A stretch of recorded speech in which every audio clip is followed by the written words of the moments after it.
Okay, so the one other thing we want to talk about are lobbying tactics. I think we had mentioned junkets in one of the previous videos, talking about lobbyists paying for vacations. A junket is technically a fact-finding trip. Congressmen might go down to a hurricane or flood zone to see how things are, to know how they need to tailor bills to deal with that. But sometimes junkets are to conferences in nice locales like Miami or San Diego or Hawaii, and often interest groups can pay for those things. But the tactic I want to focus on today deals with lobbyists sponsoring dinners or banquets or receptions for congressmen. And there's a great article on here. It's from 2009, but it talks about a woman named Heather Podesta, and she's a top lobbyist at the Podesta Group, which had traditionally, especially when Democrats were in control, had been one of the top money-making lobby firms in Washington, and does a great job of showing exactly how it is that she does her thing. But by sponsoring these dinners, lobbyists provide something valuable to congressmen: the opportunity to meet with constituents, the opportunity to meet with leaders of finance and commerce and other major interest groups, so that the congressman can make those connections to be able to get information that they want. Especially if there's somebody who's new to Congress, these banquets and receptions provide them the opportunity to connect with Washington insiders who can help them get things done. And so it's beneficial for the congressman to attend, but it also does a great job for the lobbyist of providing that connection to the congressman. They can also fundraise on behalf of congressional candidates for their reelection, and that's what we'll take a look at here.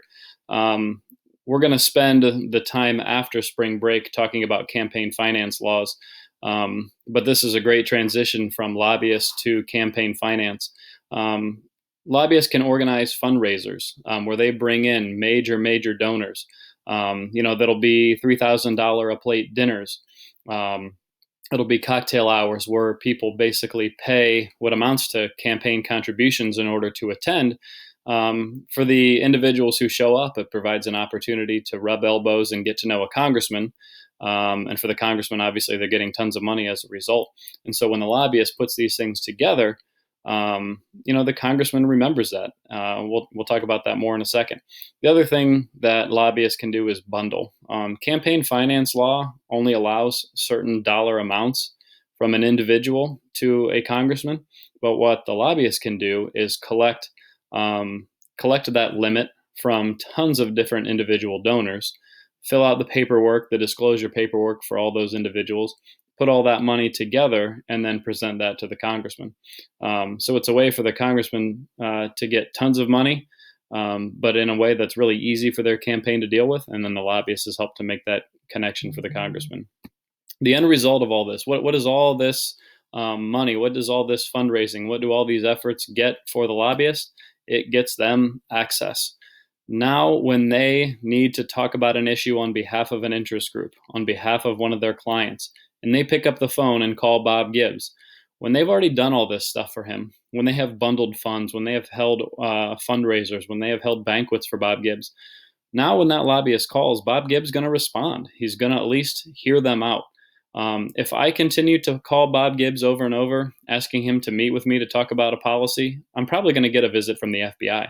When a lobbyist calls Bob Gibbs and says, "Hey, let's talk," well, it's pretty hard to say no when that individual has done all this stuff for your election. And so the result of all this is that lobbyists get access to congressmen to provide information. And as we talked about in the previous videos, getting access to congressmen and being able to provide them with information about how bills will affect their clients is a huge part of what interest groups are doing with their lobbying efforts.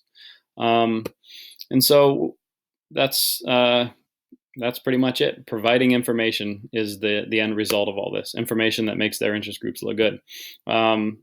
Appropriations committee members see a ton of lobbying efforts. Why? Because they get to decide where trillions of dollars of federal funds will go.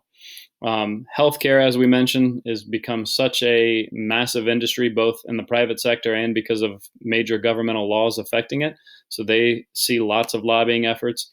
And then anytime you're overhauling the tax code, and this was an article, I think, from Tuesday, talking about the Trump administration